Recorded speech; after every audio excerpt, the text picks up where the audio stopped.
The old version is dead. You did not land on this message by accident, nor are you losing your mind.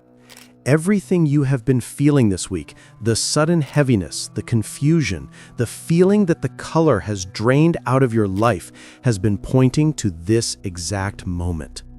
You have been searching for a diagnosis for a condition that no doctor can see and no friend can understand. You feel suspended in a void, waiting for a signal that has not come. This message will decode what this shift really means for you and what you are being prepared for now. This is not a medical crisis, and it is not a random string of bad luck. You are in the midst of a precise spiritual operation known as the dark night of the soul.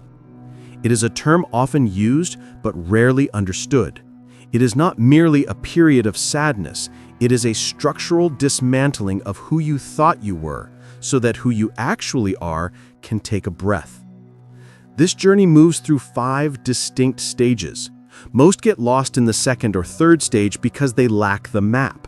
They think they are dying, when in fact, they are laboring for their own rebirth.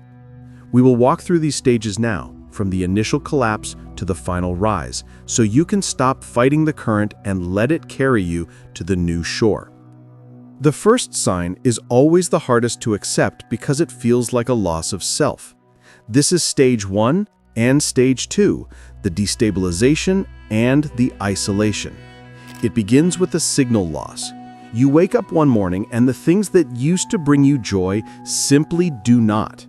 The career you fought for feels like a costume that no longer fits. The relationships you cherished feel distant, as if you are speaking a language they can no longer hear. You try to engage with your old hobbies, your old routines, and even your old favorite foods, but they taste like ash. There is a profound sense of apathy, a grayness that settles over your vision. The mind immediately tries to label this. It calls it depression. It calls it burnout. It tells you that you are broken or that you have made a mistake in your life path. But this is not a clinical error. This is a spiritual necessity. What is happening is a protective mechanism. The universe is deliberately severing your connection to the external matrix.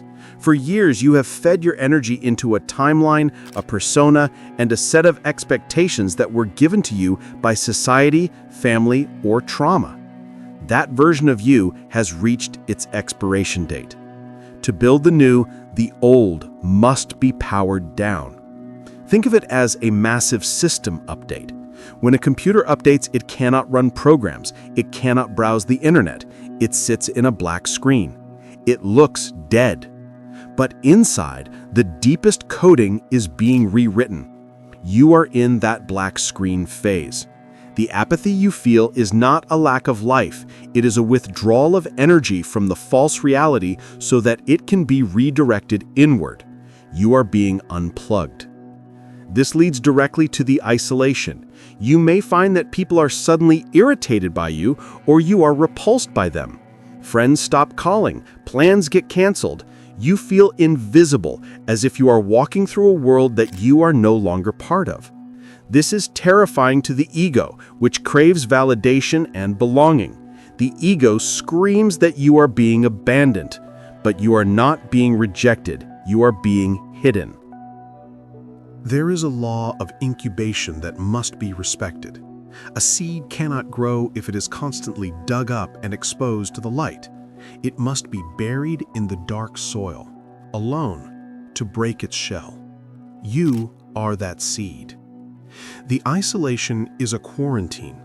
It is designed to protect your developing energy field from the interference of others. If you were surrounded by the noise of your old life right now, you would be tempted to lower your frequency to match it. You would try to fix things, to please people, to be the old you. The universe loves you too much to let you do that. So it creates a distance. It creates a silence. This silence is not empty. It is pregnant with potential. You are being stripped of the external mirrors, so you are forced to look at the internal source. The people leaving your life are not doing so to hurt you. They are simply vibrating at a frequency you have outgrown. You are rising, and they are remaining. The gap between you is natural. Do not chase them. Do not try to explain yourself to those who are committed to misunderstanding you. Let the silence do its work. This phase is not about loneliness. It is about solitude. In this solitude, the noise of the world fades so you can finally hear the voice of your own spirit. This is only the first layer of the unraveling, but this is not the whole story. There is a reason this is happening now, and what comes next is the reason the silence was necessary. As the external world falls away, the internal world erupts.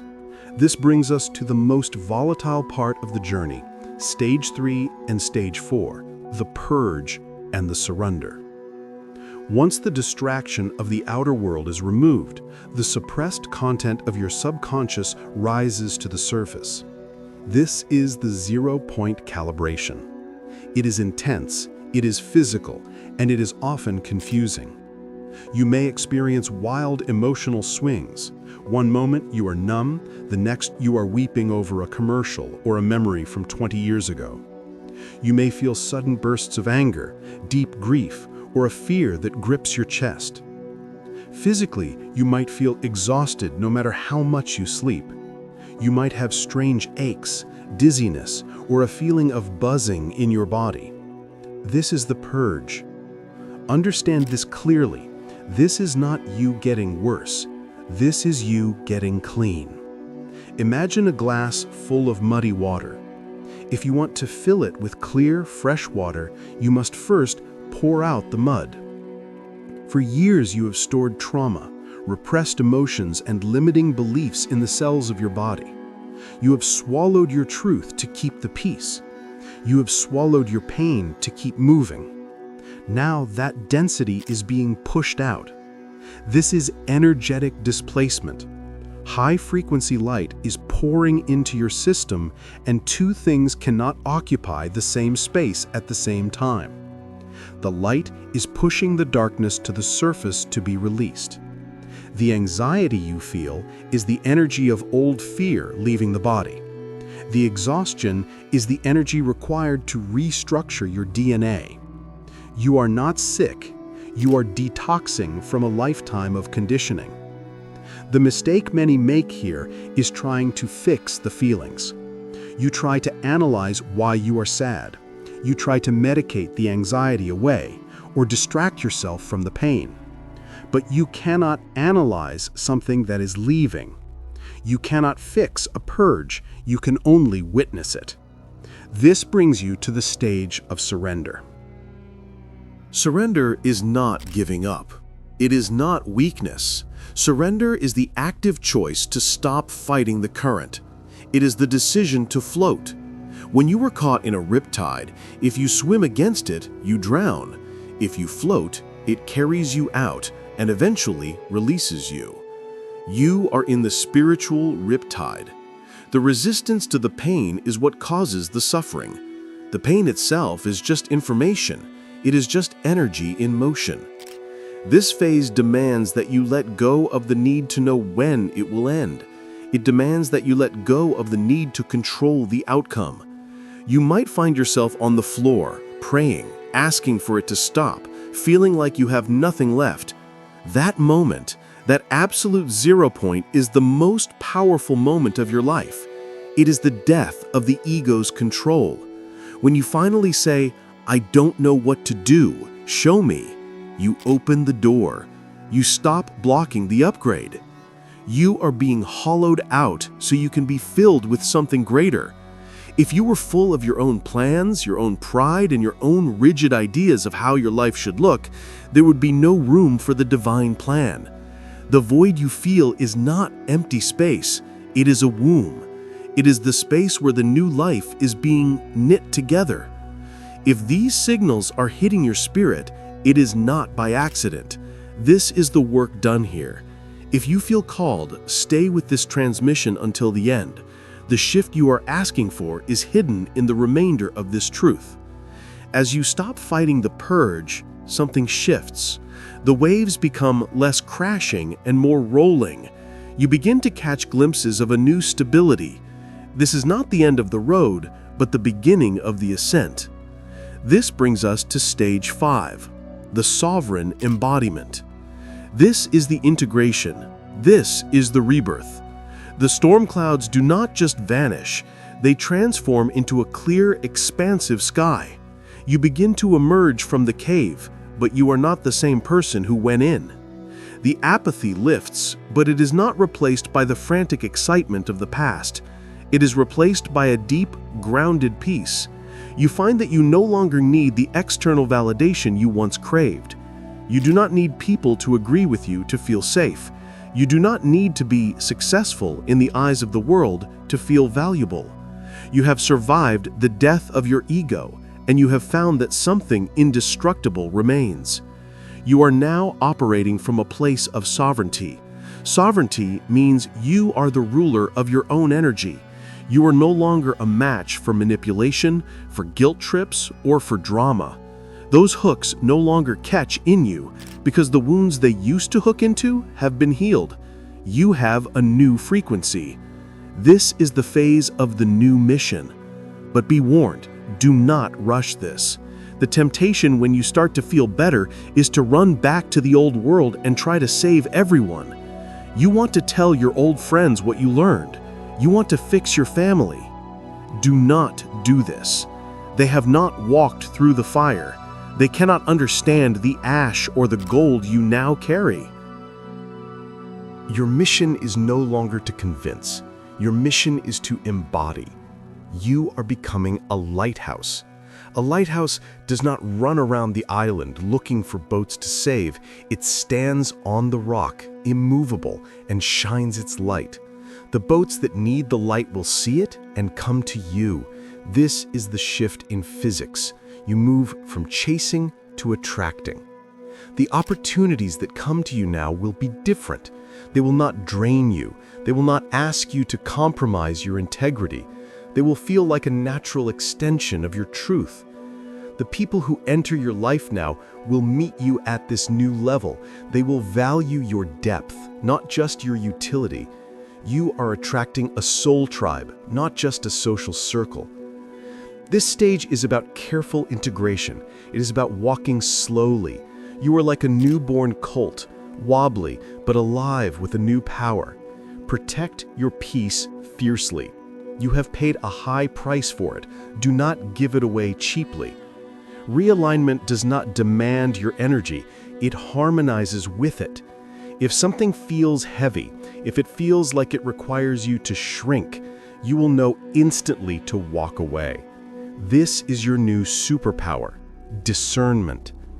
You will look back at the dark night not as a nightmare, but as the most important initiation of your life. You will see that the apathy was rest, the isolation was a sanctuary, the purge was a cleansing, and the surrender was the key that unlocked your chains. You have graduated from the school of suffering and entered the school of wisdom. The process of the dark night is not linear, but it is lawful. It follows a design. You have moved from the signal loss, where the false matrix was dissolved, through the zero-point calibration, where the vessel was purified, and now you stand on the threshold of sovereign embodiment. Understand this. You are no longer the one being thrown around by these patterns. You are the one reading them and moving with them on purpose. The victim mindset is dead because you have seen the purpose behind the pain. You are not a victim of your life. You are the master of your response. The confusion that plagued you was simply the fog of war. Now that the dust is settling, you can see the terrain. You can see that you were never lost. You were being repositioned. The universe had to move you from where you were to where you needed to be. And because you were holding on so tightly to the old, it had to shake you loose. Now you stand free. You possess a distinct, unshakable frequency. This frequency is your authority. It speaks before you open your mouth. It changes the atmosphere of a room when you walk in. This is what you were prepared for. The world does not need more people playing roles and wearing masks. It needs people who have been stripped down to their core and have survived. It needs you. Your assignment now is simply to be, to trust your intuition, to follow the nudges of your spirit, even if they make no sense to the logical mind, to honor your need for rest, to speak your truth, or to remain silent when truth would be wasted. You are the operative now. You are the authorized, conscious creator of your reality. Walk in this knowledge. The night is over. The dawn is here, and you are ready. If you enjoyed the content and want to see more, please consider clicking the subscribe button. Your support is very appreciated. Feel free to share your experiences or thoughts in the comments below. Until next time, take care and subscribe for more insightful content.